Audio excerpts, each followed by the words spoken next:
So, Namaskaram. So, today's lecture is about GST returns, GST filing process. And when we study this particular chapter, we should study from the angle of four different angle. If you are having four different types of client in your office, the first type of client that we have in office is regular taxpayer, okay, regular GST payer, regular tax assessee. A regular tax assessee means an assessee who files monthly GSTR1, who pays the tax on monthly basis, who files annual return.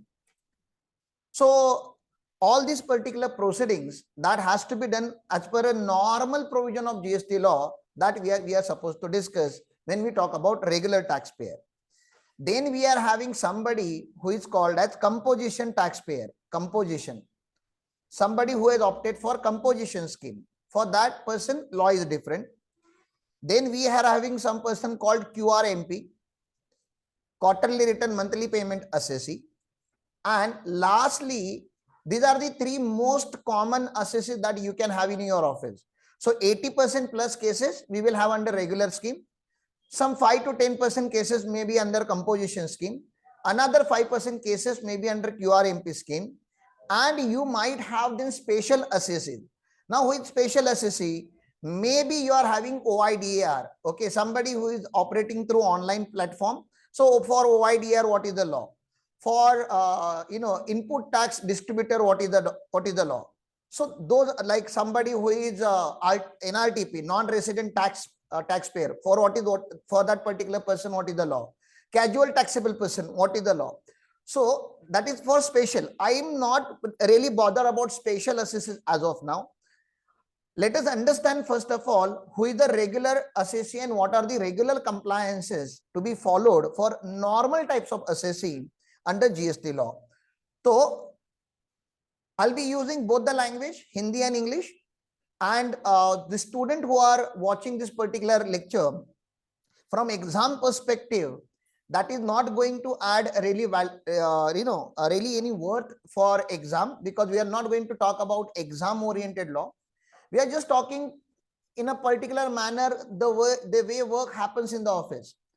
So this particular lecture is recorded for my articles and for the benefit at a large, और भी लोगों को इसका benefit हो करके हमने सोचा कि इसको रिकॉर्ड करते हैं और आप लोगों के साथ शेयर करते हैं. तो ऑफिस में काम करने के टाइम पे what all things you should keep in mind when you are talking about return. तो आज टेक्निकली बात करेंगे तो जीएसटी का फर्स्ट लेक्चर है and obviously I am on chapter number 13. तो आप समझ सकते हो कि पहले जो चैप्टर है वो मैंने इग्नोर किए, अज्यूमिंग दैट मेरी जो टीम है उनको बैकग्राउंड है इस चीज का. एंड अगर नहीं भी होगा तभी भी चल जाएगा, because ultimately return is the final destination of GST.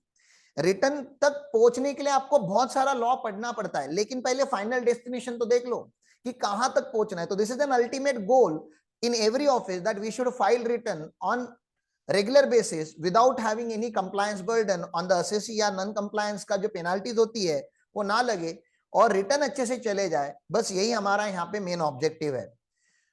तो रिटर्न्स की चैप्टर, सर रिटर्न भरते ही क्यों है? पहले तो रिटर्न भरते कहां पे? तो रिटर्न आपको भरना पड़ता है ऑनलाइन जाके. तो विच पोर्टल? www.gst.gov.in पे आपको जाना है. ओके, सो जब gst.in पे जाओगे तो अपना जीएसटी का पोर्टल ओपन हो जाएगा. और जीएसटी का पोर्टल ओपन होता है तो आप right hand side top corner पे देखोगे तो लॉग इन करके आपको ऑप्शन मिलेगा.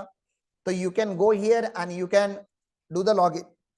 To show you, I am doing my own login. Okay,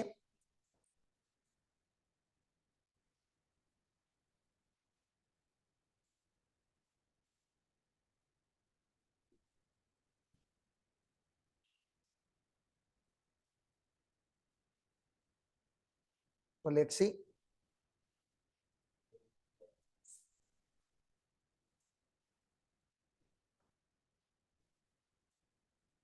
Okay, password incorrect.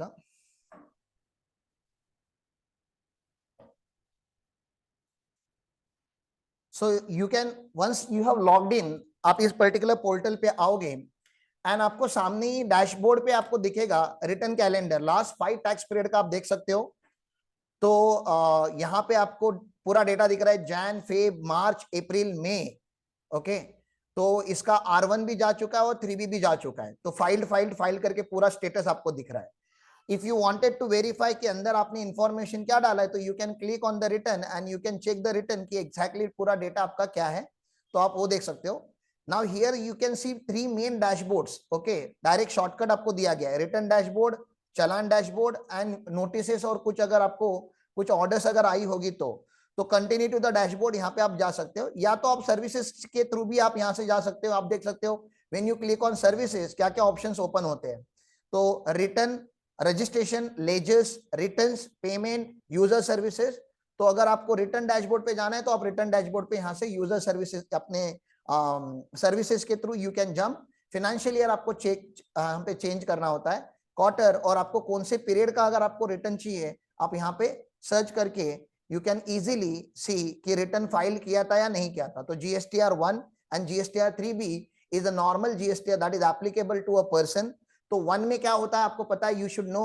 In 1 we are having details of outward supply. Outward supply means मेरा turnover जिसका मैंने cell किया होता है।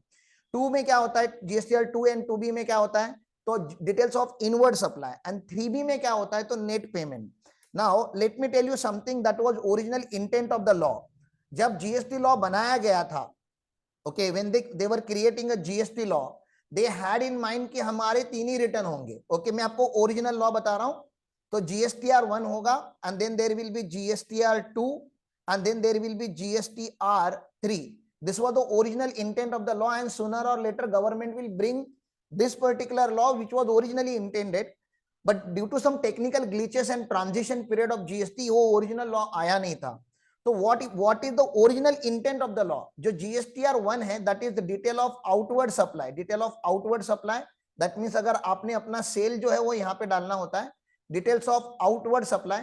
And details of outward supply मतलब sales, turnover, आपने जो bill issue किए होंगे पूरे मंथ में, and this has to, everything has to be done on monthly basis. मतलब एक महीने में आपको 3 रिटर्न भरने पड़ते हैं, और 3 रिटर्न इंटू 12 करूंगा तो 36 रिटर्न आपके पूरे साल भर में जाते हैं GST के। ओके, तो 36 रिटर्न प्लस एक एनुअल रिटर्न, एक साल भर में GST के 37 रिटर्न जाने चाहिए। This is the original intent of the law I am trying to tell you. अभी जो लॉ हम पढ़ेंगे वो अमेंडेड पढ़ेंगे, मॉडिफाइड लॉ हम पढ़ेंगे, but I am trying to tell you the original intent of the law. तो GSTR 1 was supposed to be filed on 10th of every next month। तो अप्रैल का अगर आप बात करते हो तो 10th मई के पहले R1 फाइल होना चाहिए। मई की बात करते हो तो 10th जून के पहले फाइल होना चाहिए। दिसंबर की बात करते हो तो 10th जनवरी के पहले R1 फाइल हो जाना चाहिए। मार्च की बात करते हो तो 10th अप्रैल के पहले R1 फाइल हो जाना चाहिए। अब R1 में आपने आउटवर्ड सप्लाई का डिटेल डाला हुआ है। अब आउटवर्ड सप्लाई में भी 2 टाइप के सप्लाई होते हैं, आपको पता ही है, B2B एंड B2C। B2C मतलब तो आपने डायरेक्टली कंज्यूमर को दे दिया, तो उसका तो गेम उधर ही खत्म हो जाता है, क्योंकि consumer is not going to take any input tax credit. लेकिन B2B का जब आप सप्लाई भरते हो, बिजनेस टू बिजनेस का जब आप सप्लाई भरते हो, तो ITC पास ऑन होना होता है। Whatever tax you have charge to the party has to be pass on to the party. तो उसमें क्या होना था, उसमें जो B2B में आपने सेल का डेटा डाल दिया, that means already you have given the data to GST portal to whom you have sold the goods। तो 2 में आइडियली उसको डेटा भरना नहीं होता, 2 में डेटा ऑटो रिफ्लेक्ट होता है। आप समझ रहे हो ना, किसी ने अगर सेल रिटर्न भरा होगा, मेरे वेंडर ने उसका सेल रिटर्न भरा होगा, तो मेरे परचेस में तो ऑटोमेटिकली दिखना चालू हो जाना चाहिए ना। तो इसलिए GSTR 2A के बाजू में उन्होंने 2 के बाजू में A लगा दिया। A का मतलब होता है ऑटो, प्लीज अंडरस्टैंड। GSTR 2 आपको भरना नहीं है, GSTR 2 ऑटोमेटिकली पॉप होके आएगा, और ये ऑटोमेटिकली आपको रिफ्लेक्ट करता है रियल टाइम बेसिस पे। रियल टाइम बेसिस का मतलब ये होता है कि जब जब R1 भरा जाएगा, कोई भी R1 अपडेट करेगा अपना, तब तब आपका GSTR 2A ऑटोमेटिकली इंटरलिंक होता है, तो अपडेट होते रहेगा। तो इसमें क्या होता है सर, GSTR 2A में क्या होता है, तो GSTR 2 में आपका इनवर्ड सप्लाई का डेटा होता है, outward supply, inward supply. Inward supply मतलब आपके inputs, input of services, input of goods and input of capital goods, ये 3 टाइप के इनपुट होते हैं जब हम आईटीसी के चैप्टर में जाएंगे, इनपुट टैक्स क्रेडिट के चैप्टर में जाएंगे, तो we will talk about it in detail. लेकिन अभी आप समझ लीजिए, आपने बिजनेस में कुछ असेट परचेस किए, कुछ रॉ मटेरियल परचेस किया, कोई सर्विसेज ली है, तो उसको यूज करके आप अपने आउटवर्ड सप्लाई को आउटवर्ड सप्लाई देते हो। तो इनवर्ड सप्लाई और आउटवर्ड सप्लाई में रिलेशन है। इनवर्ड होगा तभी तो आउटवर्ड होगा। आज ये लैपटॉप नहीं होता, ये कैमरा नहीं होता, तो मैं आप लोगों को सर्विस नहीं दे पाता। तो these are the machine that I am using to provide you outward supply. तो इसके ऊपर जो मैंने जीएसटी भरा होगा उसका मुझे आईटीसी मिलता है। तो प्लीज अंडरस्टैंड। और एक बात यहाँ पे क्या होनी थी, ये जो 2A जो है उसका रिकंसिलिएशन खत्म होना था 15 तारीख के पहले, 15 के पहले। ऐसा पहला ओरिजिनली होना था, लेकिन अभी थोड़ा मॉडिफाई हो चुका है। फिर भी मैं आपको ओरिजिनल वाला जो था वो लिख के रखता हूं। अभी ये 14 पे होता है, ठीक है ना। तो अभी का जो लॉ है उसके हिसाब से ये 14 पे कुछ तो होता है। तो यहाँ पे 2A के जगह पे अभी हम जो देखते हैं डॉक्यूमेंट, वो देखा जाता है 2B, और 2B का जो डेट है वो 14 है। चलो उसकी बात हम लोग थोड़े टाइम के बाद करेंगे। लेकिन अभी हुआ क्या, आपने आउटवर्ड सप्लाई का डेटा दे दिया, आपके पास इनवर्ड सप्लाई का डेटा आ चुका है 14 तक। ओके ना, ये दोनों चीजें आपके पास आ चुकी है। आउटवर्ड सप्लाई में से जीएसटी की लाइबिलिटी क्रिएट होती है, राइट। आउटवर्ड सप्लाई में से क्या क्रिएट होती है, जीएसटी की लाइबिलिटी, क्योंकि आपने जितना सेल किया उसके ऊपर आपकी रिस्पॉन्सिबिलिटी है। It is your responsibility to collect the tax and pay the tax to the government. तो ये आप लोगों की जीएसटी की रिस्पॉन्सिबिलिटी होती है। तो दैट इज इन R1। लेकिन आप लोगों को पूरा का पूरा जीएसटी गवर्नमेंट को भरना नहीं होता, तो आपको मिलता है इनपुट टैक्स क्रेडिट। तो आप प्लीज समझिए, R1 में से आपकी लाइबिलिटी जनरेट होती है, R2A या 2B में से आपको आईटीसी मिलता है। For simplicity let me take an example.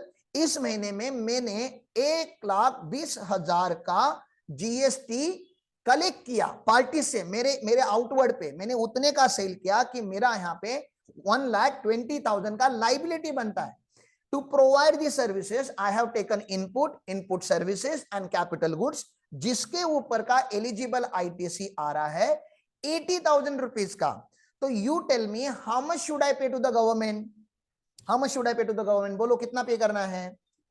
मेरे 2B में 80,000 दिख रहा है और मेरे R1 में कितना आया है 1,20,000। तो मुझे गवर्नमेंट को कितना पे करना है, 30,000 पे, 40,000 पे करना है।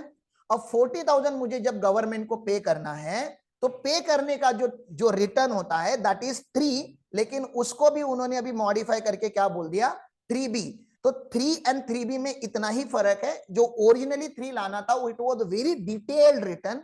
अभी जो हम 3B भरते हैं that is a summary of detail return. तो अभी हम 3 जो है वो डिटेल में नहीं फर्निश करते, we only furnish the summary of R1 and 2B का जो समरी है वो समरी आइटम वहां पे जाते हैं। तो that's why it is called as 3B।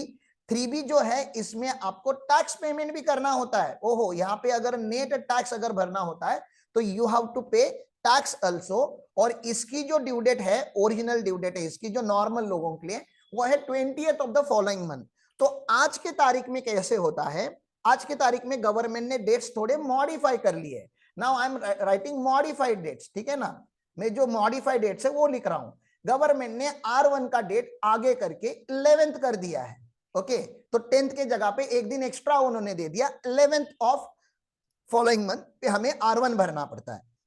GSTR 2A real time basis पे अपडेट होते रहता है, इसलिए we don't look at GSTR 2A, we have to finalize के आईटीसी कट ऑफ करना पड़ता है। तो 11 तारीख तक जिन्होंने भी, 11 तक जिन्होंने भी रिटर्न भरे होंगे, 11 तक जिन्होंने भी अपना R1 अपलोड किया होगा, जो भी आपके वेंडर्स है, उनका डेटा आपको 2B में दिखेगा, ठीक है ना। अगर उन्होंने R1 बिलेटेड भरा, बिलेटेड मतलब 11th के बाद भरा, अगर उन्होंने 11th के बाद भरा तो 2A में तो डेटा रिफ्लेक्ट होना चालू हो जाएगा, लेकिन 2B में डेटा रिफ्लेक्ट नहीं होगा। अगर ड्यू डेट के बाद उन्होंने रिटर्न भरा तो उनका रिटर्न, उनका R1। तो ये पॉइंट बहुत इंपॉर्टेंट है। 2A को हम बोलते हैं, जो जीएसटीआर 2A है उसको हम डायनामिक बोलते हैं। डायनामिक मतलब वो रियल टाइम बेसिस पे चेंज होते रहता है। एंड 2B जो होता है we call it static. Static मतलब उसका कट ऑफ डेट है। अगर उन्होंने 11 तक रिटर्न भरा तो आपको 2B में रिफ्लेक्ट होना चालू होना चाहिए। एंड इसका जो कट ऑफ डेट है ये है 14th। तो आप लोगों को अगर इस महीने की लाइबिलिटी जनरेट करनी है, अभी जून का महीना चालू है, जून की महीने की लाइबिलिटी अगर आपको पता करनी है तो आप अपना सेल्स का रिटर्न उठा दो, सेल्स का लेजर उठा दो, R1 भर दो, R1 में आपको लाइबिलिटी शो होना चालू हो जाएगी और आपकी रिस्पॉन्सिबिलिटी है 11 तारीख तक अपना R1 भर दो। लेकिन एग्जैक्टली आईटीसी कितना आपके पास अवेलेबल है ये आपको 11 तारीख को नहीं पता होता, 12th को भी नहीं पता होता, 13th को भी नहीं पता होता, 14th को आपको पता चल जाता है, क्योंकि 14th को ये प्रोसेस हो जाता है। क्या प्रोसेस हो जाता है? जीएसटीआर 2B प्रोसेस हो जाता है, और जीएसटीआर 2B में जितना आईटीसी रिफ्लेक्ट हो रहा है उतने का ही आप क्रेडिट लेना चाहिए, उससे ज्यादा क्रेडिट आपको नहीं लेना चाहिए, नहीं तो आपको नोटिस आ सकती है। तो प्लीज अंडरस्टैंड करो, R1 का 11th एंड 2B का 14 का कट ऑफ डेट है। अब इसमें मैं अज्यूम कर रहा हूं 120 एंड 80 के ये दो नंबर दिख रहे हैं, तो 20th को आपको चालान जनरेट करना पड़ेगा, टैक्स पे करना पड़ेगा, कैश लेजर में आपको टैक्स पे करना पड़ेगा, कैश में आपको भरना पड़ेगा। I am writing cash, don't take cash as a cash, cash मतलब बैंकिंग मोड से ही आपको भरना पड़ता है, लेकिन कैश लेजर में आपको 40,000 रुपए डिपॉजिट करके 20th पे आपका मंथली रिटर्न फाइनलाइज करना पड़ेगा। So this is something you are supposed to do on monthly basis.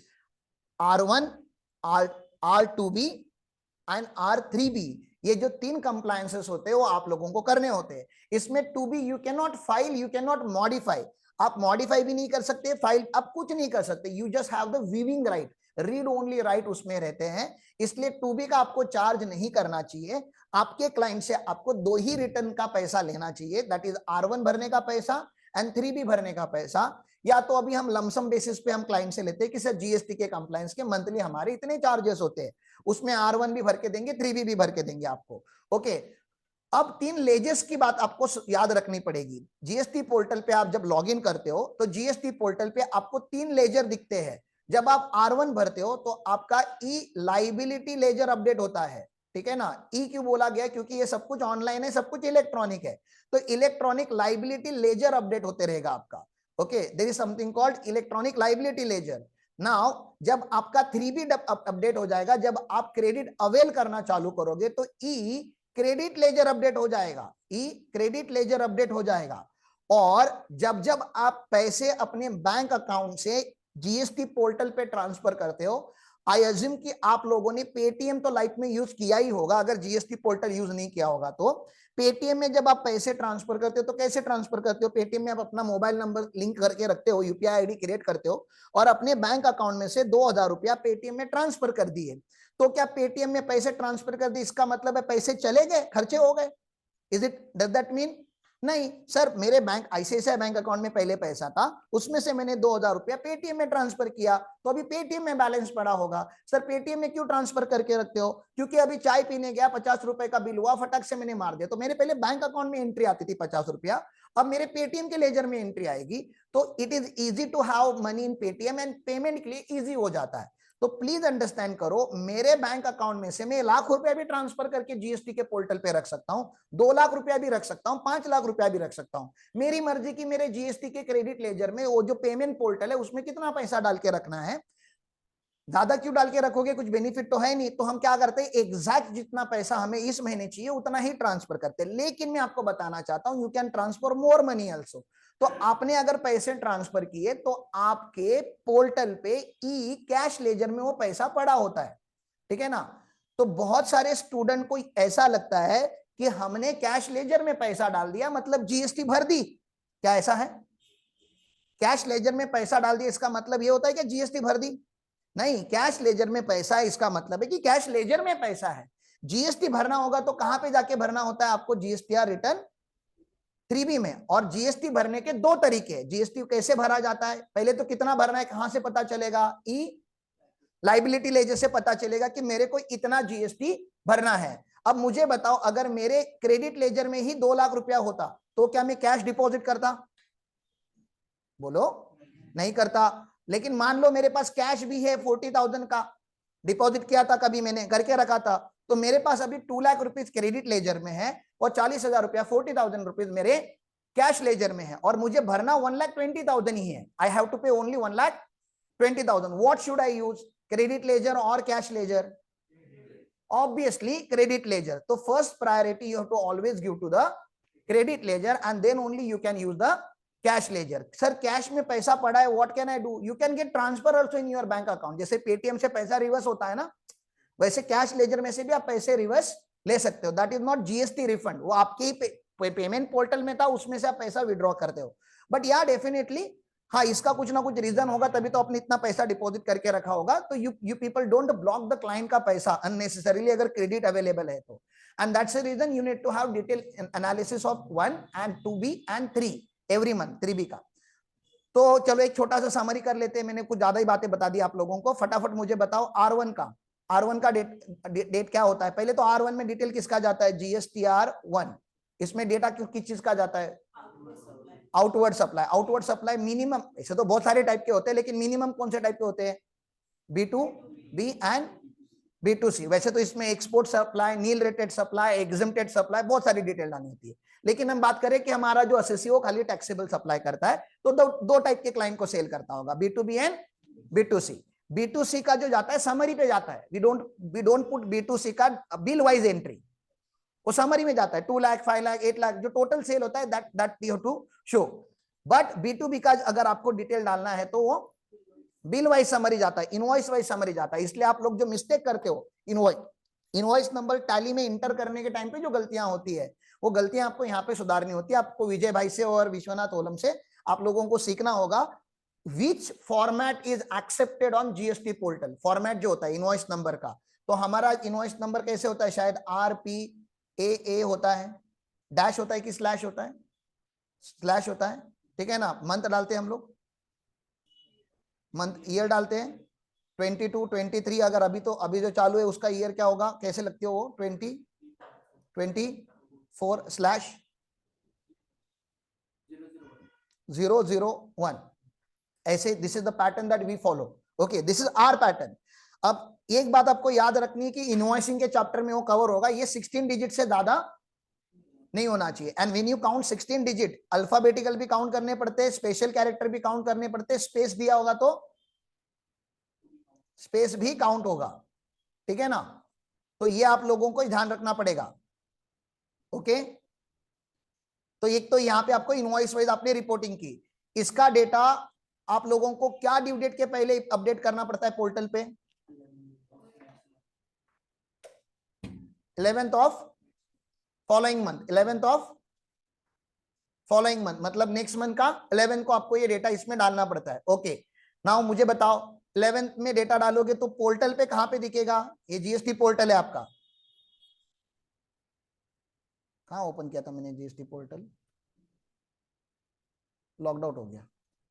GST portal पे कहां पे दिखेगा?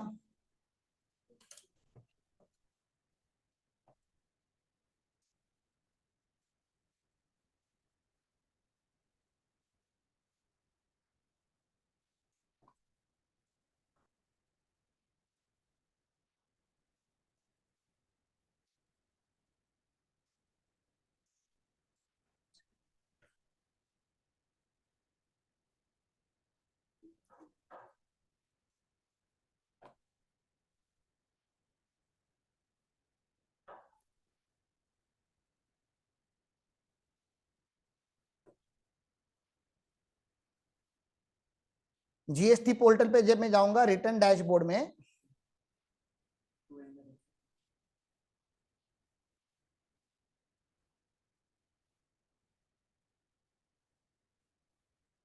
तो यहां पे दिखना चाहिए। या तो आप जाओ सारे लेजेस में चले जाओ, यहाँ पे लेजेस में चले जाओ, यहाँ पे आपको लेजेस दिख रहे हैं, सर्विसेज में लेजेस,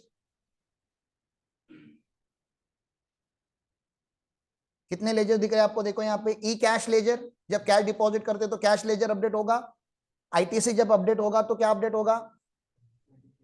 क्रेडिट लेजर और इलेक्ट्रॉनिक लाइबिलिटी लेजर। तो when you click on electronic liability ledger, आप लोगों को वहां पे पूरा का पूरा डिटेल दिखना चाहिए। आप जो भी मंथ आप सेलेक्ट करो तो आपको उसमें वो लेजर पूरा ओपन करके दे देगा, ठीक है ना। उसका तो समरी में भी दिखता है, यहाँ पे डैशबोर्ड पे भी आप जाते हो ना,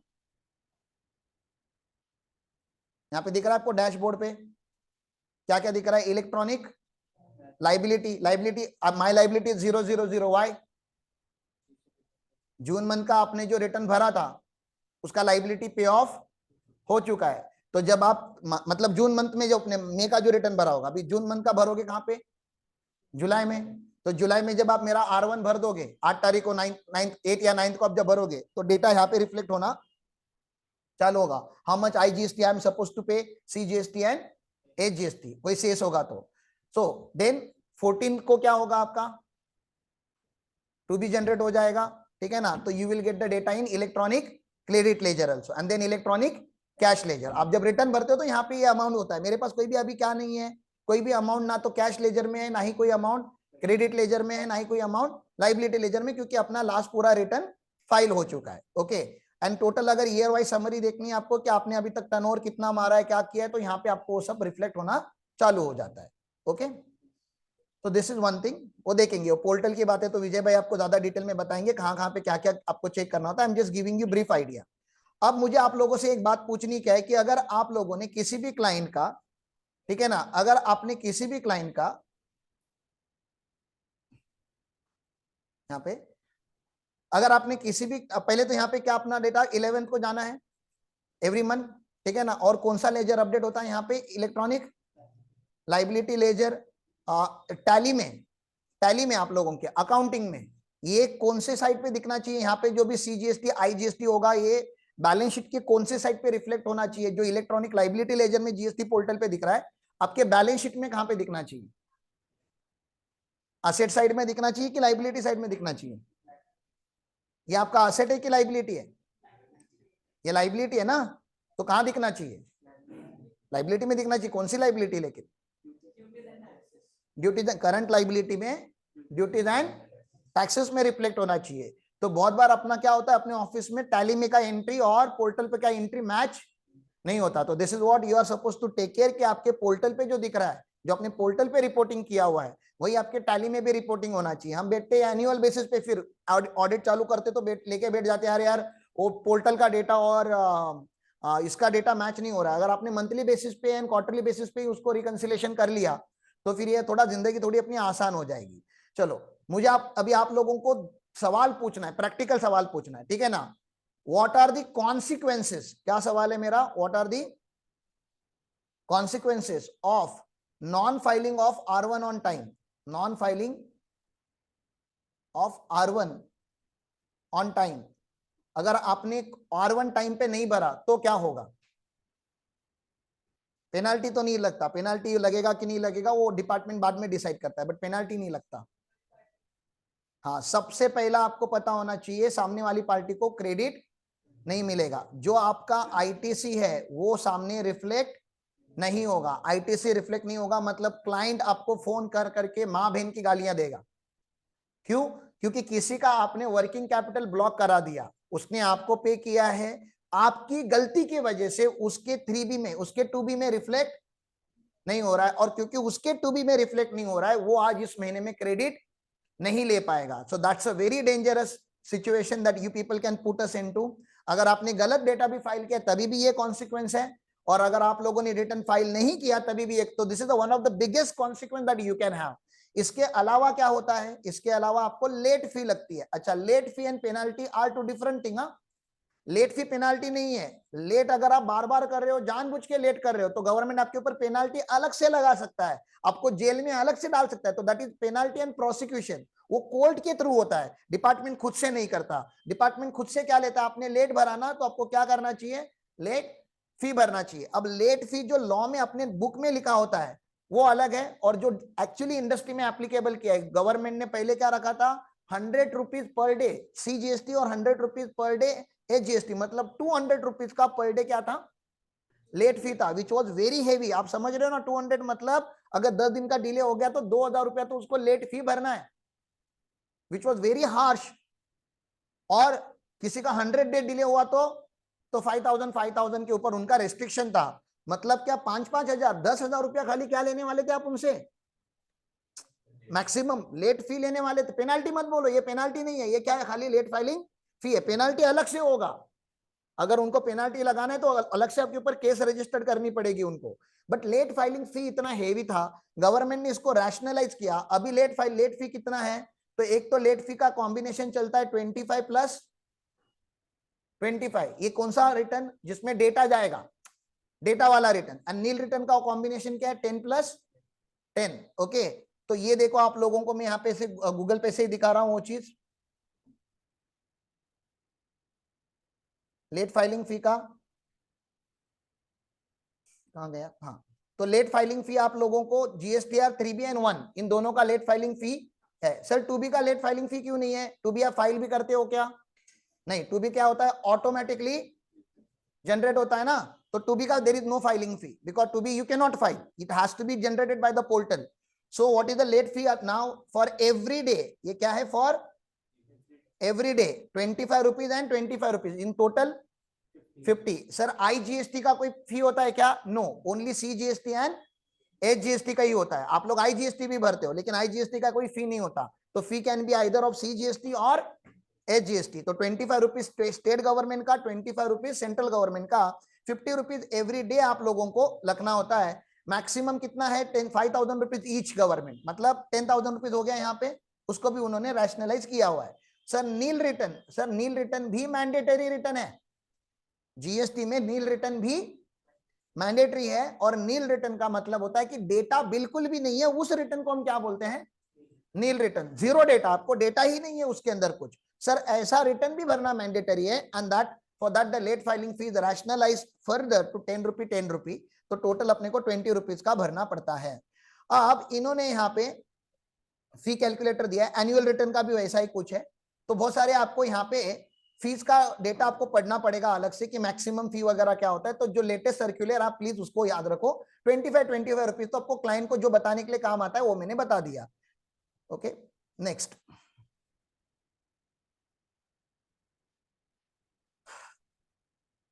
इसको क्या हो गया?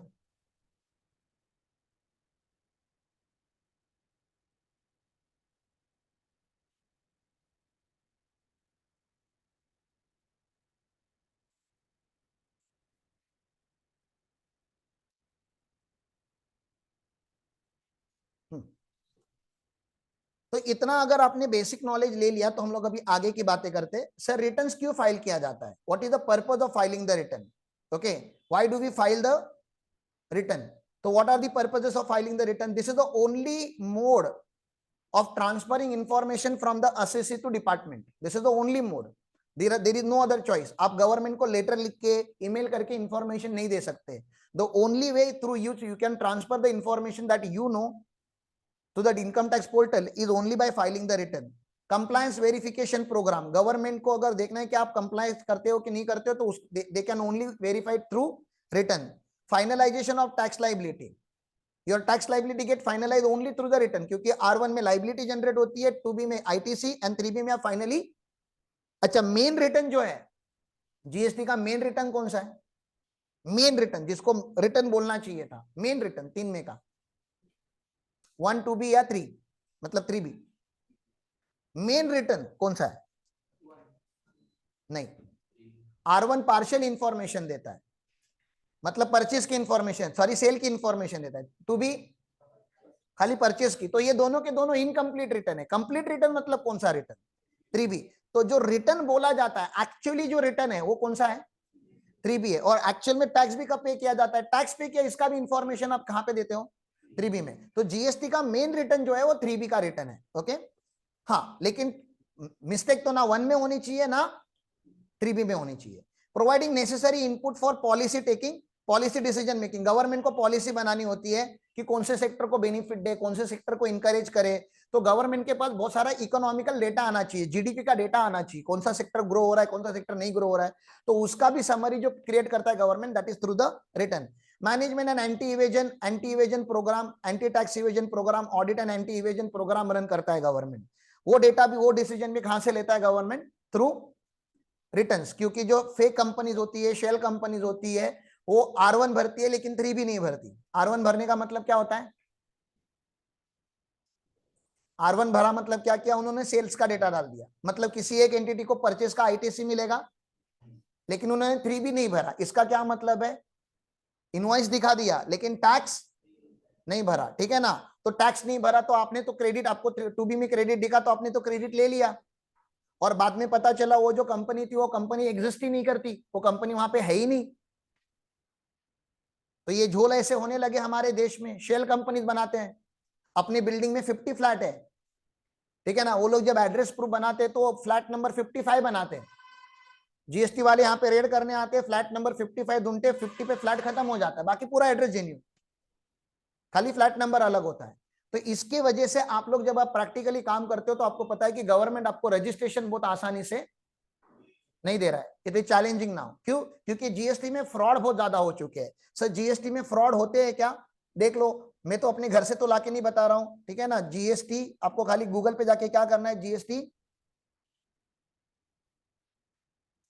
फ्रॉड्स इन इंडिया, इतना ही आपको टाइप करना है, and now you only read कि जीएसटी फ्रॉड होते हैं क्या।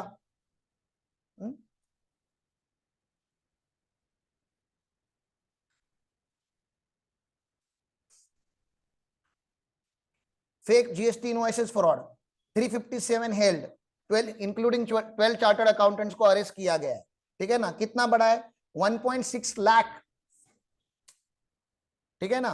ऐसे बड़े बड़े अमाउंट दिखेंगे। 35,000 करोड़ का जीएसटी फ्रॉड पकड़ा गया है, 40,000 करोड़ का जीएसटी फ्रॉड पकड़ा गया है, 30,000 करोड़ का जीएसटी 16 स्टेट में।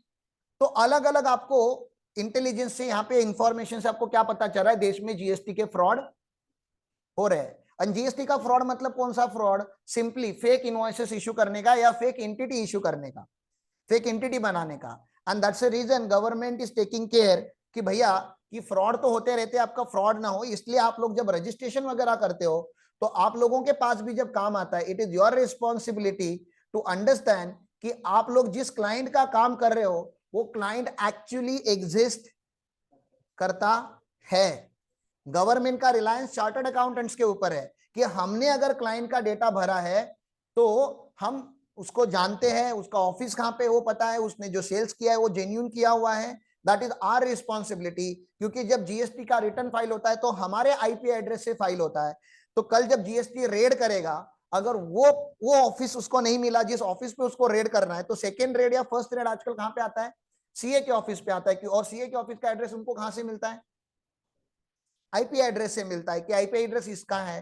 तो हमें कल अरेस्ट हो सकती है अगर आप लोगों ने टाइम अच्छे से अगर रिटर्न नहीं भरे तो this is what you need to understand. Okay, तो देश में इवेजन बहुत ज्यादा हो रहा है, तो आप लोग मतलब पागल के जैसे खाली ज्यादा क्लाइंट मिले, ज्यादा काम मिले करके ऐसे मत किया करो, थोड़ा ध्यान भी रखा करो कि कोई आपको चूना ना लगाए, ठीक है। तो अब यहाँ पे सेक्शंस है, ऑब्वियसली आज हम सेक्शंस की बातें तो कर नहीं रहे, लेकिन फिर भी सेक्शन नंबर 37 जो आउटवर्ड सप्लाई की बात करता है, मतलब R1 की। सेक्शन 38 जो है वो इनवर्ड सप्लाई की बात करता है, मतलब 2A 2B की। सेक्शन 39 मैंने कैसे याद रखा है, मुझे बताओ। इनकम टैक्स फाइलिंग का मेन सेक्शन कौन सा है? 139। तो वहां पे भी 39 है और यहाँ पे भी 39। तो जो मेन रिटर्न होते हैं इनकम टैक्स का 139 में जाता है, और जीएसटी का मेन रिटर्न कौन से सेक्शन में जाता है? सेक्शन 39 में। तो यहाँ पे जीएसटी 3 भी जा रहा है आज के तारीख में, ठीक है ना। देन सेक्शन 40 में फर्स्ट रिटर्न, जब फर्स्ट टाइम आप रजिस्टर्ड होते हो तो availment of input tax credit के कुछ कंडीशंस गवर्नमेंट ने यहाँ पे 41 में मेंशन किए। एनुअल रिटर्न कौन सा फॉर्म होता है? जीएसटीआर 9। मैंने जैसे बताया आपको, जो आपके 36 रिटर्न जा चुके हैं साल भर में, 36 मतलब आज की तारीख में 36 में से 12 तो निकाल दो तो 24 रिटर्न आपने भरे होंगे, 12 जीएसटीआर 1 भरे होंगे और 12 3 भी भरे होंगे। उसका समरी पूरे साल भर का कहां पे चला जाता है? 9 में। और 9 कब भरना होता है? 9 कब भरना पड़ता है? 31 दिसंबर पे जाता है। ड्यू डेट क्या है? 31 दिसंबर। तो अभी मुझे बताओ, अभी अपना फाइनेंशियल ईयर कौन सा क्लोज हुआ है? 22 23। इसका एनुअल रिटर्न कब जाना है? 31 दिसंबर में जाना है। यहां तक क्लियर है? तो 31 December is the due date for your annual return. Sir annual return government अलग से क्यों मंगा रहा है? मंथली रिटर्न तो ले लिया है ना गवर्नमेंट ने। ऐसा नहीं होता। अगर आपके फाइनेंशियल ईयर में कोई अगर ट्रांजैक्शंस अभी रिकॉर्ड करने बाकी है, कोई क्रेडिट नोट इश्यू किया है, कोई डेबिट नोट इश्यू किया है, कोई अगर आपने मॉडिफिकेशन किया है और वो मॉडिफिकेशन आपका रह गया था करने, तो ऐसा हो सकता है ना कि वो फाइनेंशियल ईयर एंड हो गया लेकिन आपने अगले फाइनेंशियल ईयर में उसको मॉडिफाई किया, मतलब 22 23 में कोई debit note credit note issue किया था आपने, उसका इफेक्ट अभी आपने पोर्टल पे करंट ईयर के अप्रैल में, करंट ईयर के मई में, करंट ईयर के जून में डाला हुआ है। तो गवर्नमेंट को कैसे पता चलेगा? तो कोई भी अगर चीज आपको मॉडिफाई करनी होती है तो आपको एनुअल रिटर्न में मॉडिफाई करने का एक लास्ट चांस गवर्नमेंट देता है कि जो भी चीजें आपको मॉडिफाई करनी है आप एनुअल रिटर्न में करो। ओके, तो ऐसी कुछ चीजें। फिर एक फाइनल रिटर्न करके भी होता है, जब असेसी अपना जीएसटी नंबर सरेंडर करता है तो उसको कौन सा रिटर्न भरना पड़ता है, फाइनल रिटर्न। फिर notice to defaulter, late filing fee मैंने बता दिया। ऐसे कुछ यहाँ पे एडिशनल इंफॉर्मेशन भी चैप्टर में आपको मिलेंगी। चलो स्टार्ट करते हैं अभी हम लोग। कुछ यहाँ पे डेफिनेशंस वगैरह है, आपको अगर पढ़ने की इच्छा होगी तो आप आराम से डाउनलोड करके, सीए फाइनल के मॉड्यूल में से मैं पढ़ा रहा हूँ, जो लोग रिकॉर्डिंग देखेंगे उनके लिए भी आप लोगों को मुझे मैसेज करके पूछने की जरूरत नहीं है कि सर ये फाइल कहाँ से मिलेगी। सीए का वेबसाइट है, आईसीएआई का वेबसाइट है हमारा, मैंने वहां से यहाँ डाउनलोड किया है। क्योंकि वो भी दिखा देता हूँ एक बार, क्योंकि बहुत सारे स्टूडेंट हमारे ऐसे होते हैं, they are not a CA student, तो प्रैक्टिकली काम करने वाले लोगों के लिए कहाँ से मिलेगा उसकी बात कर रहा हूं मैं।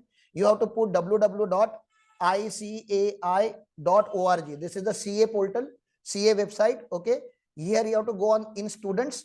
अगर आप स्टूडेंट्स में जाते हो तो then when you click on the student you can see there is something called BOS, knowledge portal, board of studies knowledge portal. आप नॉलेज पोर्टल में जाओ, यहाँ पे क्लिक करो तो नॉलेज पोर्टल ओपन हो जाएगा। ओके, सो डायरेक्टली भी आप कर सकते हो boslive.ica.org, लेकिन अगर आपको याद नहीं होगा तो I have given you the path. Here they have stored all the required study material of not only GST, everything that is published by institute is created here and it is freely available without any login.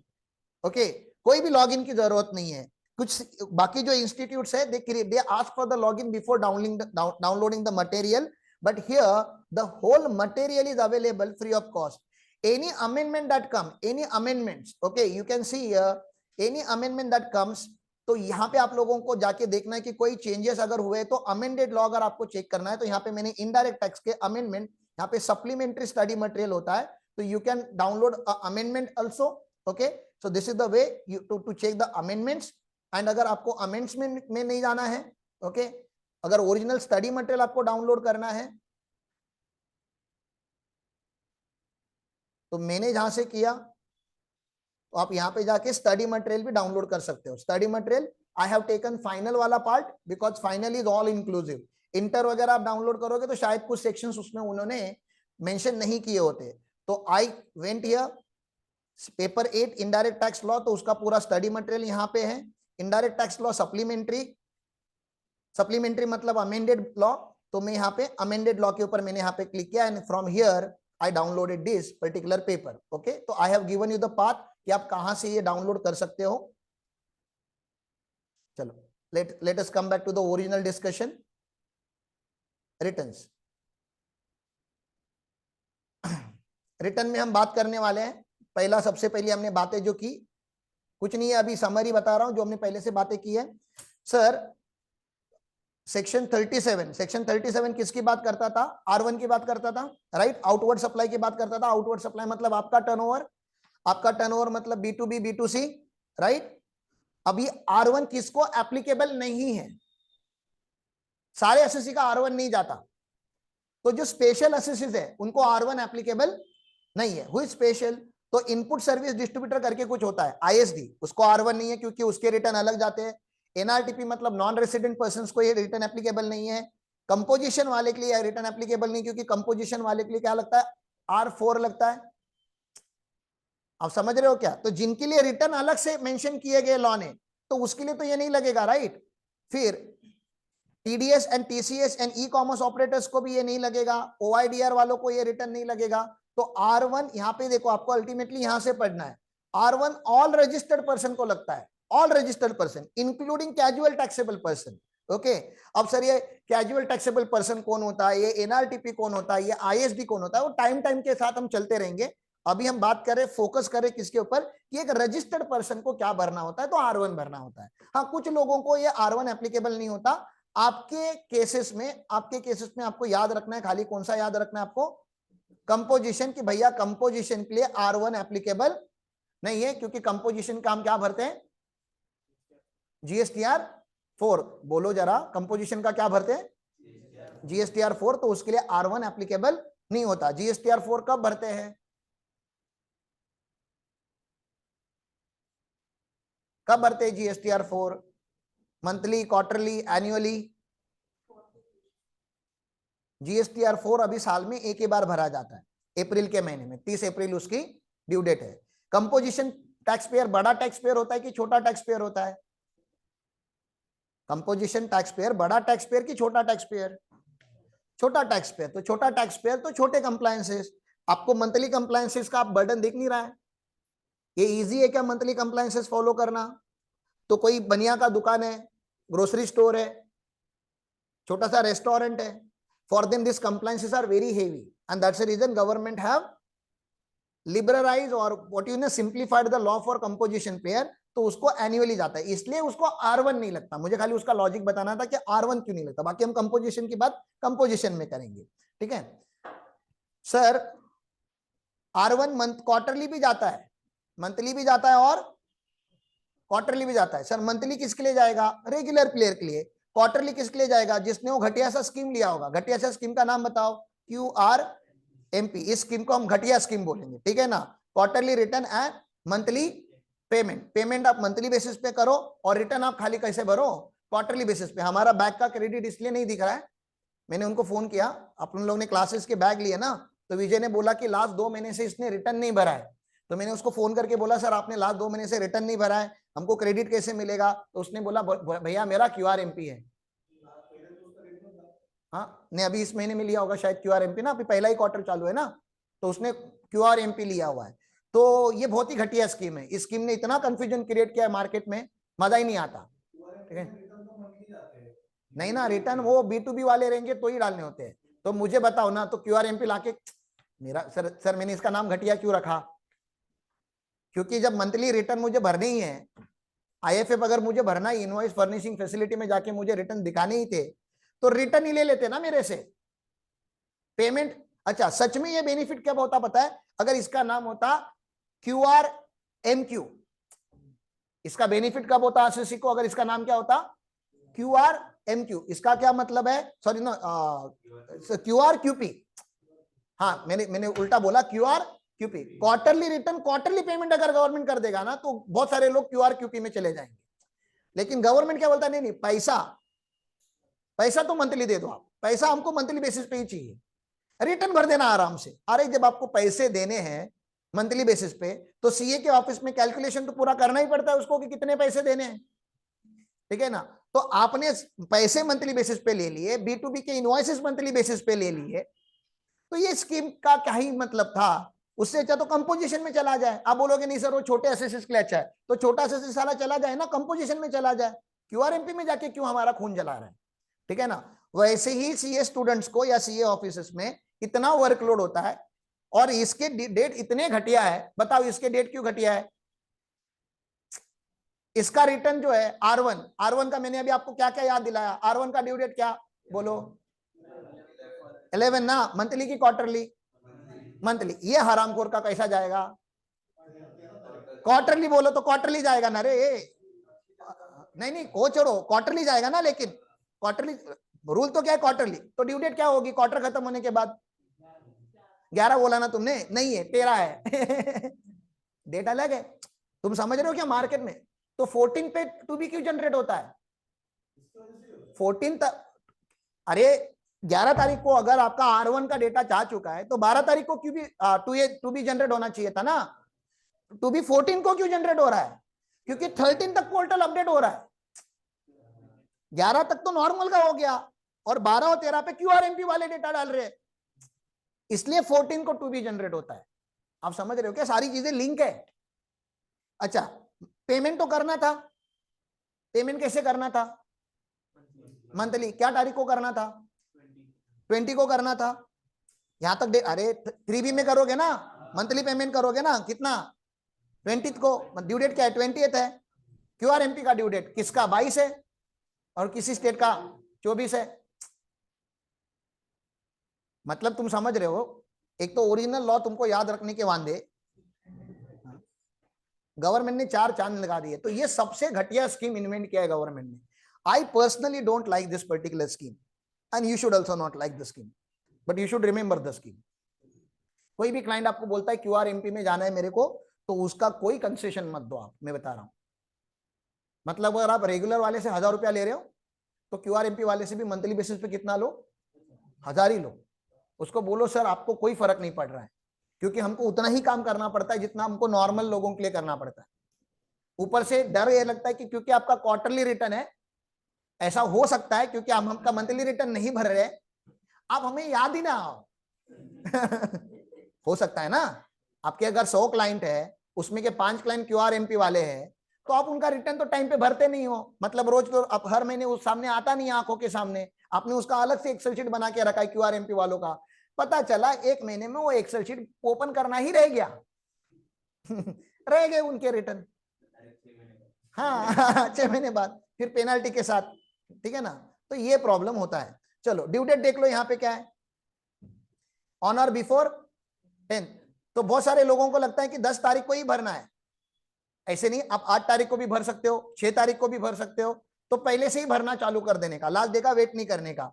अब बताओ doubt क्या है, यहाँ पे कितना लिखा है, law में क्या लिखा है 10th, लेकिन प्रैक्टिकल में कितना है 11, क्योंकि गवर्नमेंट ने नोटिफिकेशन डाल के उसको एक दिन से रिलैक्स किया हुआ है। क्यों रिलैक्स किया गया है, बोलो क्यों रिलैक्स किया गया, बोलो, सब लोग बोलेंगे क्योंकि क्लाइंट हरामी होते हैं। बोलो क्लाइंट कौन होते हैं, क्लाइंट हरामी मतलब क्लाइंट अच्छे होते हैं, जो ओनर होता है कंपनी का वो बहुत अच्छा होता है, हरामी उनके अकाउंटेंट होते हैं, ठीक है ना, जो बीकॉम वाले एमकॉम वाले होते हैं, जिनको टैली का कोर्स आता है।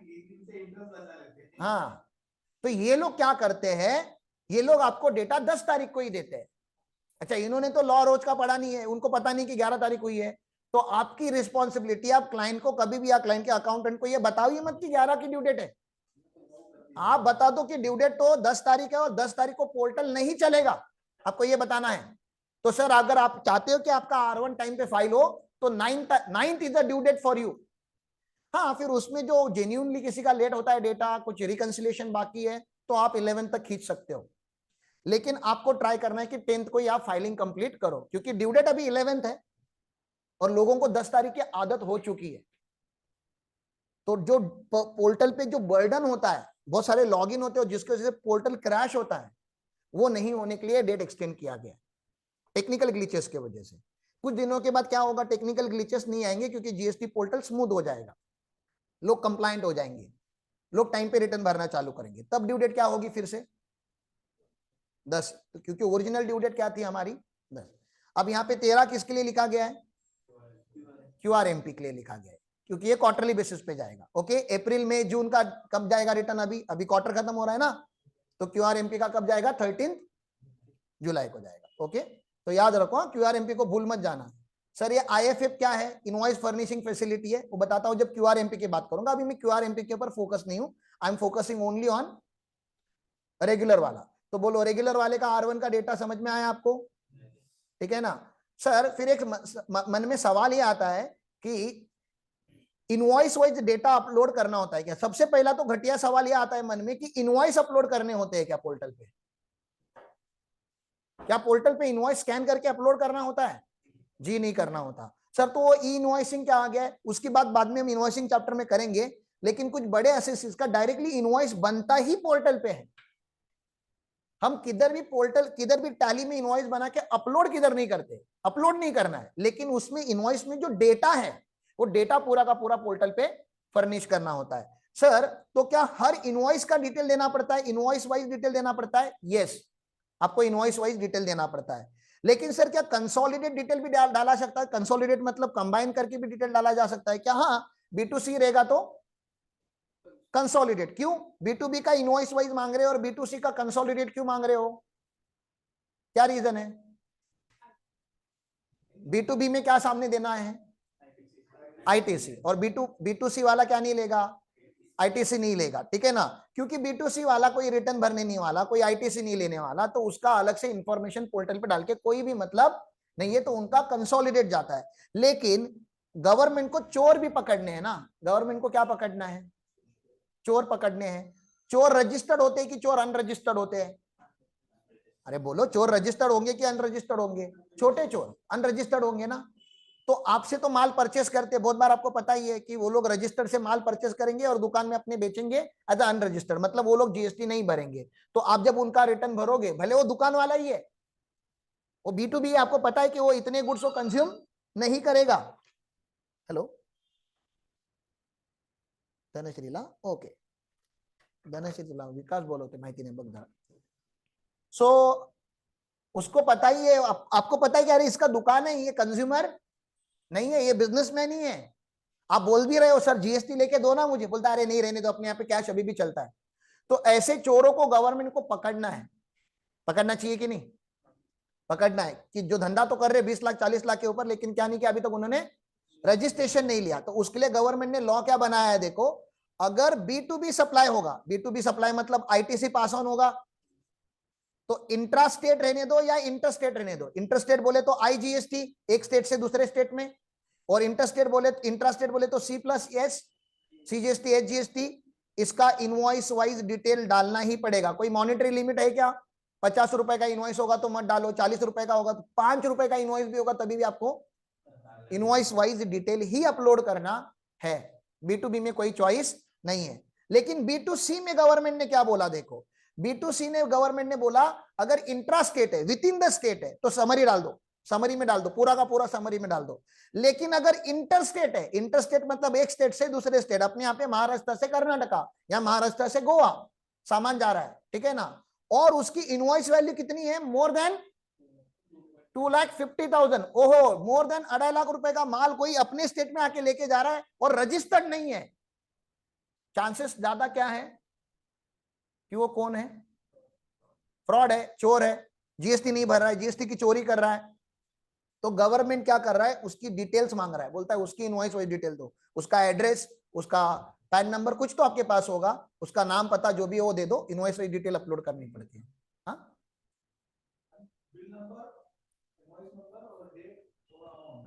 हाँ डेट अमाउंट लेगा, फिर उनको इंक्वायरी बिठानी होगी तो इंक्वायरी बिठा देगा. हाँ तो वो आपको डेटा आप लोगों को वहां पे चेक करना है. आगे आगे जाके तो पूरा डेटा ले लेगा उसका, कुछ ना कुछ तो उसका ले ही लेगा, कम से कम पैन तो मांगेगा ही पोर्टल, या आधार नंबर तो मांग ही लेगा, कुछ ना कुछ पोर्टल लेने वाला है आपसे. This is anti evasion mechanism जो लॉ ने क्रिएट करके रखा है. तो आज के तारीख में तो आपको ये सप्लाई ऐसे भरने पड़ते हैं. अब बात होती है HSN समरी डालनी है कि नहीं डालनी है, क्योंकि आप जब रिटर्न भरते हो तो ये एक सबसे बड़ा एक चैलेंज आता है कि HSN क्लासिफिकेशन का इश्यू होता है. हमारे ऑफिस में तो HSN को अभी सीरियसली लिया जाता है, but there are many consultant, many tax associate, और जो वीडियो देखेंगे या आगे आप लोगों के ऑफिस में भी देखो, अगर आपका बिल HSN समरी वाइज नहीं जा रहा है तो you are going to get stuck when you are going to file annual return. Annual return का डेटा भरने में आपको बहुत, मतलब GSTR 9 भरने के टाइम पे आपको बहुत तकलीफ होने वाली है. और अगर एनुअल रिटर्न में अगर आपने HSN समरी वाइज डिटेल नहीं डाली, और जब आप एनुअल रिटर्न भरोगे उसके बाद कुछ ही दिनों में आप लोगों को नोटिस आने का, आपको वेट करते रहना है, नोटिस पक्का आएगी अगर आपने HSN समरी नहीं डाली होगी तो, क्योंकि HSN समरी भी गवर्नमेंट एक्सपेक्ट करता है आप लोगों से. सर HSN समरी का और गवर्नमेंट का क्या लेना देना, क्योंकि HSN मतलब हार्मोनाइज्ड सिस्टम ऑफ नॉमेनक्लेचर, यहाँ पे रेट क्लासिफिकेशन होता है. अगर आपने HSN गलत डाल दिया तो रेट चेंज हो जाता है. 28% का आइटम आप 18% पे सेल कर रहे हो, ये पकड़ने का गवर्नमेंट के पास एक ही रास्ता है और दैट इज HSN नंबर. तो प्लीज अंडरस्टैंड करो HSN इज वेरी इंपॉर्टेंट. और गवर्नमेंट ने रिलैक्स, वैसे तो HSN 8 डिजिट का होता है, गवर्नमेंट ने बोला ठीक है 8 डिजिट तक का क्लासिफिकेशन अगर आपको नहीं भी जमता, कम से कम आपको 4 डिजिट का क्लासिफिकेशन तो देना है B2B सप्लाई में और B2C सप्लाई में, क्योंकि वहां पे समरी रिटर्न जाता है आपका, तो वहां पे उन्होंने बोला ऑप्शनल है, मैंडेटरी नहीं है, दे सकते हो तो प्लीज दे दो, हम लोग दे ही देते हैं, ठीक है ना, सेफर साइड आप दे ही दो, क्योंकि नहीं देने का पेनाल्टी है, देने का कोई पेनाल्टी नहीं है. तो अगर आपका टर्नओवर 5 करोड़ तक है, लास्ट ईयर का टर्नओवर अगर आपका 5 CR तक है तो आप लोगों को 4 डिजिट मैंडेटरी है. अगर आपका टर्नओवर मोर देन 5 CR है तो आपका HSN समरी जो जाएगा दैट इज 6 डिजिट, आपकी इनवॉइस में 6 डिजिट मेंशन होना जरूरी, मतलब थोड़ा मोर प्रिसाइज होना जरूरी है. तो this is HSN summary wise detail जो आप लोगों को आउटवर्ड सप्लाई में डालनी होती है. सर अगर हम अभी इनकम टैक्स रिटर्न फाइल कर रहे हैं एंड उस इनकम टैक्स रिटर्न में अगर हमने कोई गलती कर ली, ITR की पहली बात कर रहा हूं मैं, I am talking about income tax return. Sir I am filing the income tax return, ITR मैंने भर दिया, ओरिजिनल ITR फाइल कर दिया, and there was a mistake और omission in original ITR, what should I do? Revise कर लो, ठीक है ना. सर रिवाइज रिटर्न में भी गलती हो गई तो क्या करूं? फिर रिवाइज करो. सर फिर रिवाइज किया उसमें गलती हो गई, फिर क्या करूं? फिर रिवाइज करो. मतलब इनकम टैक्स का पोर्टल आपको गलती सुधारने का मौका देता है, इसलिए मुझे कोई टेंशन नहीं है अगर आपने गलत रिटर्न फाइल किया इनकम टैक्स का तो, ठीक है ना। आपको विजय भाई नाचते हुए नहीं देखेंगे अगर आपने आईटीआर गलत फाइल किया है तो, क्योंकि हमारे पास चॉइस है उसको रिवाइज करने का। लेकिन आपको विजय भाई बिल्कुल नाचते हुए देखते हैं जब आप क्या करते हो, जीएसटी का कोई भी रिटर्न, ओरिजिनल रिटर्न आप गलत भरते हो, क्योंकि जीएसटी में रिटर्न रिवाइज करने का ऑप्शन नहीं है। We can not revise GST का any return, there is no option to revise the return.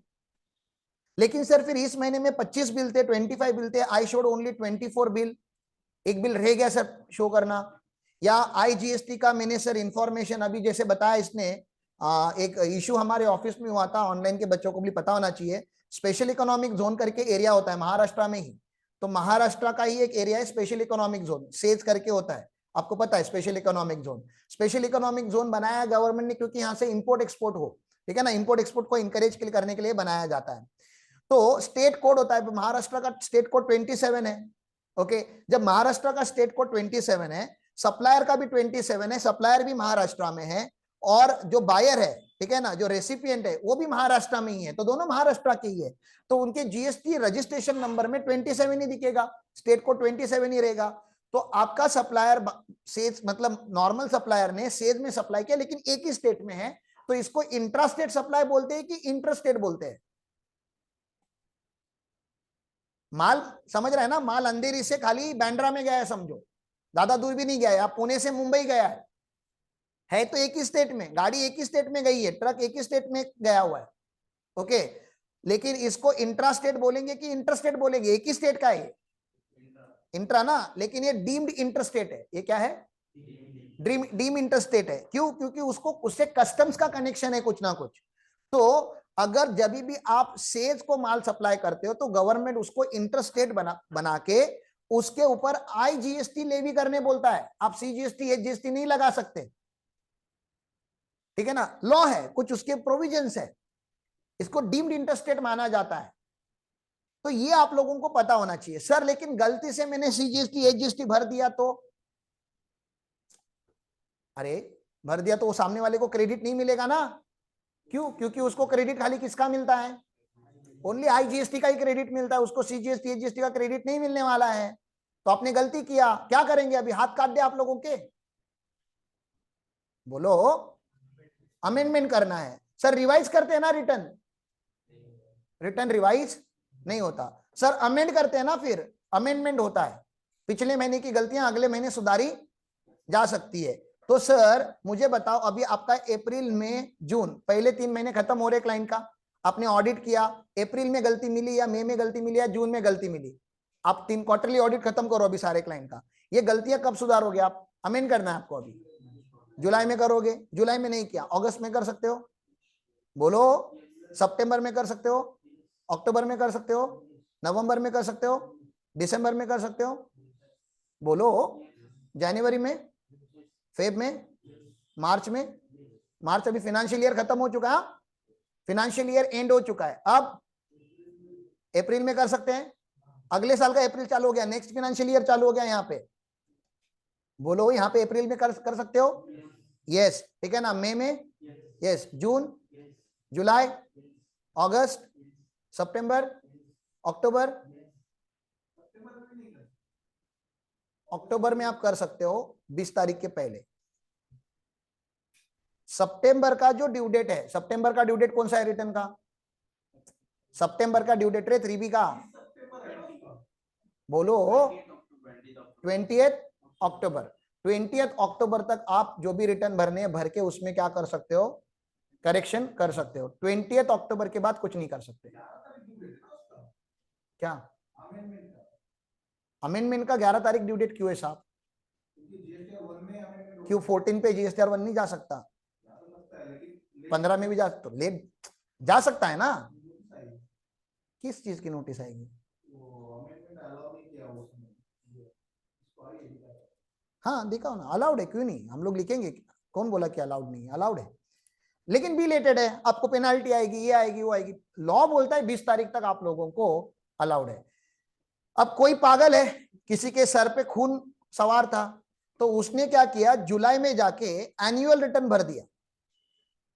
Annual return भरना कब था, 31 दिसंबर ना, और आगे टाइम है ना।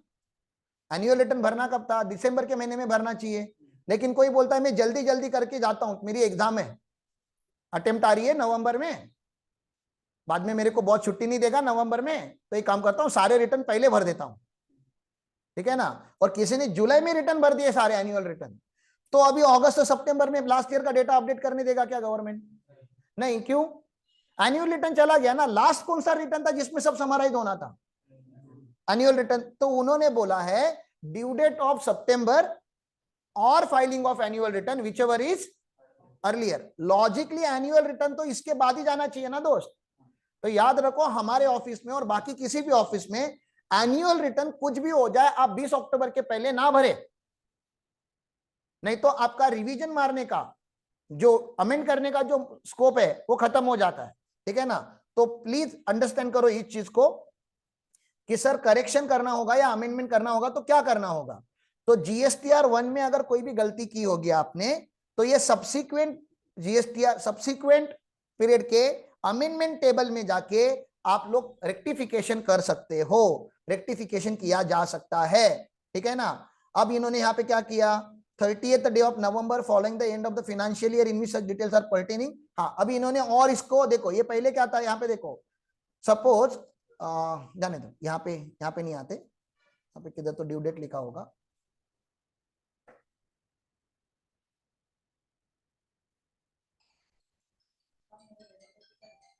कितना 11:30 का है ना, चलेगा, आप लेते ना, अब ये खत्म हो ही गया ऑलमोस्ट। इधर किधर तो टेबल था यार, ठीक है, और टेबल दिखा देता हूं मैं आप लोगों को।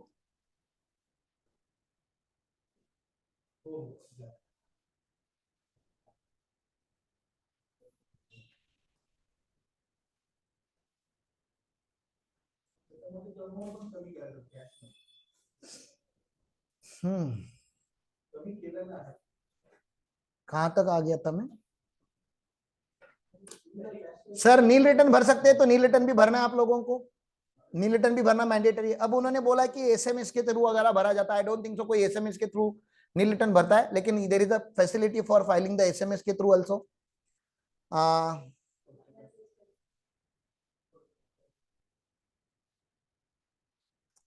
अब रिटर्न ये इनवॉइसेस अपलोड नहीं करने होते, यहाँ पे लिखा है उन्होंने। इनवर्ट सप्लाई की बातें अभी नहीं करेंगे हम, इनवर्ट सप्लाई की बातें बाद में करेंगे।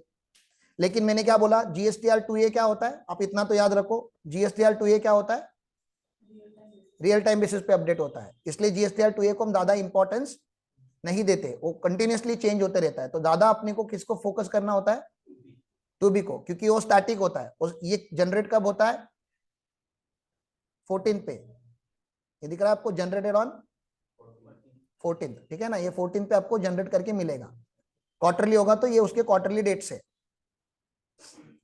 फिर अल्टीमेटली आपको उस महीने का फाइनल रिटर्न भरना होता है, और फाइनल रिटर्न क्या होता है, जीएसटीआर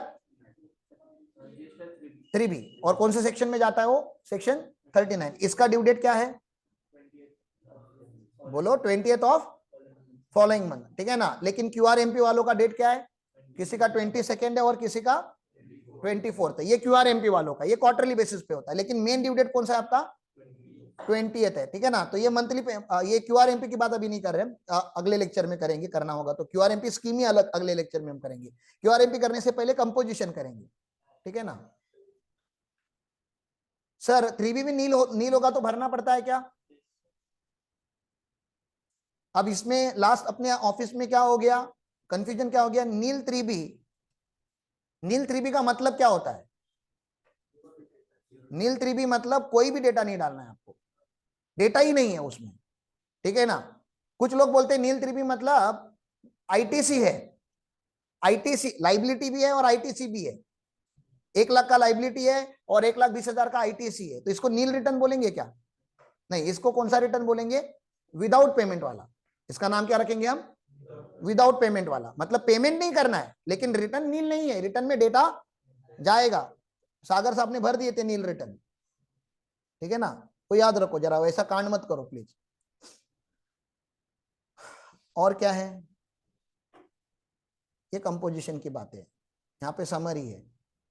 ठीक है, तो मुझे लग रहा है कि आज हम लोगों ने जो बातें की वो आप लोगों को कम से कम रेगुलर पर्सन की तो बातें पता होगी। एक बार फास्ट क्विक रिवीजन करेंगे।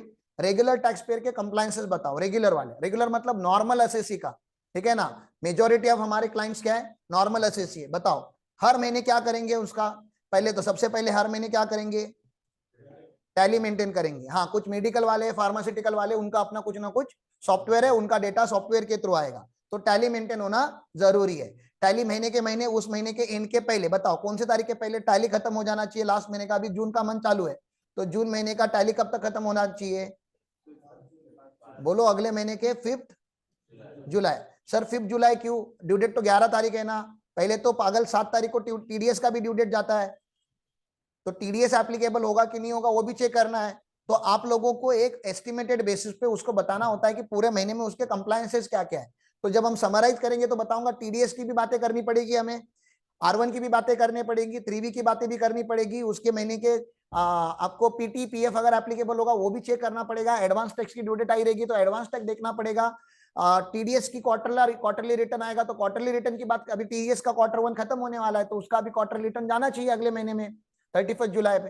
तो ड्यू डेट्स क्या क्या आती है वो आप लोगों को वहां पे देखनी पड़ेगी, इसलिए 5 तारीख के पहले आपका अकाउंटिंग खत्म हो जाना चाहिए। इनफैक्ट अगर आप अकाउंटिंग लाइव बेसिस पे खत्म कर सकते हो तो लाइव बेसिस पे करो। क्लाइंट को बोलो कि सर कुछ नहीं, ऐसा वेट मत करो 5 तारीख का भी, 15 दिन का भी आपका डेटा खत्म हो गया, 15 दिन का हमको क्या कर दो, डेटा भेज दिया करो। और बीच बीच में आप लोग फ्री रहते हो क्लाइंट को मांगने का, सर 22, आज 22 तारीख है सर, 20 तारीख तक का तो बैंक स्टेटमेंट दे दो आप, पहले 20 दिन का तो हम लोग अकाउंटिंग करके रेडी रखेंगे, ठीक है ना। तो ये 5 तारीख is the last date, again 5 तारीख पे नहीं बैठना है अकाउंटिंग करने के लिए, उसके पहले अकाउंटिंग खत्म हो जाना चाहिए, ठीक है ना। तो 5 तारीख को आपने अकाउंटिंग कर दिया, अब क्या करोगे अगले महीने, मतलब बोलो 10 तारीख के पहले, वैसे तो ड्यू डेट क्या है 11, लेकिन 10 के पहले क्या भरना पड़ेगा आपको, R1, ठीक है ना। फिर आपको 14 पे क्या मिलेगा, 2B, ठीक है ना। 2B में जो भी आपका आईटीसी होगा वो आपको रिकंसाइल करना है और उसका समरी बना के क्लाइंट को देना चाहिए आपको 15-16 तारीख को ही। अगर 20 तारीख को आपको पता है कि सडनली आप 20 तारीख की सुबह फोन करके बोलोगे सर आपको 8 लाख रुपया भरना है, तो क्लाइंट कहां से भरेगा। तो आप लोगों को पहले क्लाइंट को 2 दिन तो कम से कम पहले बताओ, 16 तारीख को तो कम से कम बताओ, 17 तारीख तो कम से कम बताओ कि सर 19 हम लोग लास्ट डेट मानने वाले, 19 के आप प्लीज जरा वो वर्किंग कैपिटल मैनेजमेंट करना छोड़ दो, एक दिन पहले सर टैक्स पेमेंट भरो, ठीक है ना। तो 20 तारीख आपकी ड्यू डेट है, लेकिन 19 हमारा टारगेट है सर, 19 की लेट नाइट तक बैठ के हम खत्म कर देंगे। 20 तारीख को उनका ही रखेंगे जो थोड़ा ट्रबल मेकिंग क्लाइंट है, जैसे कितने अभी बाकी रह गए, कल कितने रह गए भरने, 4 लोगों का पेमेंट हुआ ही नहीं कल, ठीक है ना।